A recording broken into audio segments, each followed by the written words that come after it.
Hello दोस्तों, कैसे हैं आप सब। आज की हमारी कहानी है बहू को दर्द नहीं होता। आजकल की बहुएं 30-32 की हुई नहीं कि कमर को लेकर बैठ जाती हैं। पहले पेट कटवाकर बच्चा पैदा करती हैं दर्द से बचने के लिए, बाद में कमर दर्द का बहाना बनाकर बैठी रहती हैं। माया जी ने एक तीर बहू राधिका की ओर छोड़ा। हमारे जमाने में हम पूरा दिन काम करते थे, कोई काम वाली नहीं आती थी तो भी कमर दर्द नहीं हुआ। आजकल तो इतनी सुविधा है, जितनी ज्यादा सुविधा उतनी ही बीमारियां। तभी बहू राधिका अपनी सास माया जी से बोली, काम तो कर ही रही हूं ना मैं माँ जी, दर्द होना न होने से किसी का काम रुक तो नहीं रहा। राधिका के घर में सास ससुर देवर, दो ननद, एक बुआ सास, राधिका के पति और 2 साल का नन्हा शैतान है। पूरे घर की जिम्मेदारी राधिका के ऊपर है। कोई भी अपना छोटा मोटा काम खुद नहीं करता, जिसके कारण राधिका थक जाती है और बच्चे के काम तो कभी खत्म होते ही नहीं, न किसी को दिखाई देते हैं। 2 साल पहले राधिका की डिलीवरी ऑपरेशन से हुई, जिसका ताना आज तक सुन रही है।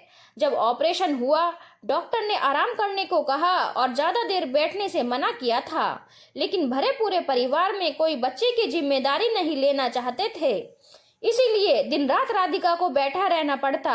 ऊपर से सास के ताने की हम तो 4 दिन में ही काम पर लग गए थे, इन्हें देखो 15 दिन से आराम कर रही है। राधिका को मजबूरीवश 15 दिनों में ही घर के कामों में लगना पड़ा। इतना बड़ा घर, इतने सदस्य, फिर बच्चे की वजह से आराम करने को वक्त नहीं मिलता। धीरे धीरे राधिका के स्वास्थ्य में गिरावट आने लगी। पूरे दिन चक्कर घिन्नी सी घूमने लगी और घंटों खड़े रहने की वजह से कमर और पैरों में दर्द रहने लगा। आज भी कमर में दर्द था, जो कुछ ज्यादा ही बढ़ गया था, लेकिन किसी को कोई मतलब नहीं। राधिका ने अपने पति मोहित को चाय का कप पकड़ाते हुए कहा, आज कमर बहुत ज्यादा दुख रही है। मोहित ने राधिका की बात बीच में ही काटते हुए कहा, ऐसा किस दिन नहीं होता, रोज ही तो बोलती रहती हो, ज्यादा आराम करने से भी कमर अकड़ जाती है। कहते हुए अपनी झूठी चाय का कप कमरे में छोड़कर निकल गया। हमारे नसीब में कहाँ पतिदेव, एक कप तो कोई इस घर में अपने आप रखता नहीं। भाभी, भैया ठीक ही कह रहे हैं, हम तो तुम्हारे कमर की कथा सुन सुन कर थक गए हैं। मुझे लेट हो रहा है, मेरा टिफिन बना दो, बाद में आराम कर लेना। राधिका को ननद की बात का इतना बुरा नहीं लगा जितना पति के द्वारा उसकी तकलीफ को अनदेखा करने से लगा। अगले दिन माया जी की बहन की बेटी जानवी माया जी के घर पर रहने आई, जो कि हड्डी की डॉक्टर थी। राधिका उसके लिए चाय नाश्ता लेकर आई। टेबल पर रखने के लिए जैसे ही झुकी, दर्द भरी आह निकल गई। क्या हुआ राधिका भाभी, आपके कमर में कुछ ज्यादा ही दर्द लग रहा है। दीदी, अब तो ये दर्द शरीर का हिस्सा बन चुका है, आदत सी हो गई है। भाभी, बीमारी कोई भी हो, इतनी लापरवाही सही नहीं। आप मेरे हॉस्पिटल चलो, देखते हैं क्या समस्या है। अभी उपचार करोगी तो सही हो जाएगा और ज्यादा देर करोगी तो खुद की तकलीफ बढ़ेगी। राधिका और जानवी हॉस्पिटल जाकर सारे टेस्ट करा लेते हैं। रिपोर्ट लेकर घर आते हैं। माया जी कहती हैं, क्या आया रिपोर्ट में? कुछ नहीं आया होगा, ऑपरेशन से बेटे को पैदा किया है, अब और आराम करने का शौक आया है। माँ जी, अगर आपने डिलीवरी के समय ही भाभी को थोड़ा आराम कराया होता तो ये नौबत नहीं आती। आपको तो पता ही है, जन्म के समय एक माँ का शरीर कितना कमजोर हो जाता है। मोहित भैया, आपने भी कितनी अनदेखी की। एक बार तो डॉक्टर से सलाह ले लेते।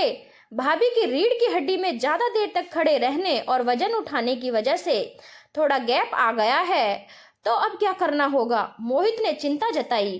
कुछ दिनों की दवाई दी है और 7 दिन का बेड रेस्ट, इससे ठीक हो जाए तो अच्छा है, नहीं तो इसका अंतिम इलाज तो ऑपरेशन ही है। राधिका, मुझे माफ कर देना, मैंने कमर दर्द को बहुत हल्के में लिया। मुझे नहीं पता था कि तुम्हें इतनी तकलीफ है। आज से तुम आराम करो, अपने हिस्से का काम सब खुद करने की आदत डालेंगे। अपने अपने कपड़े हम सब खुद ही आयरन कर लेंगे, अपना सामान जगह पर रखेंगे, जितना हो सके तुम्हारी मदद करेंगे। राधिका ने मुस्कुराते हुए कहा कि चलो, कभी तो किसी ने औरत के कमर दर्द को हल्के में नहीं लिया। कैसी लगी कहानी? हमारे आसपास कितनी औरतों को देखा है जिनके कमर या पैर में दर्द रहता है और घर में कोई इस बात को गंभीरता से नहीं लेता, मजाक जरूर बना देते हैं। फिर हम धीरे धीरे दर्द को शरीर का हिस्सा समझ लेते हैं। वैसे ही जीने की आदत पड़ जाती है। जब तकलीफ बहुत बढ़ जाती है तब सब कहते हैं किसने कहा था इतना काम करने को। क्या आपके साथ भी ऐसा होता है? अगर हाँ तो हमें कमेंट बॉक्स में ज़रूर बताइए और चैनल को लाइक, शेयर और सब्सक्राइब करना ना भूलें।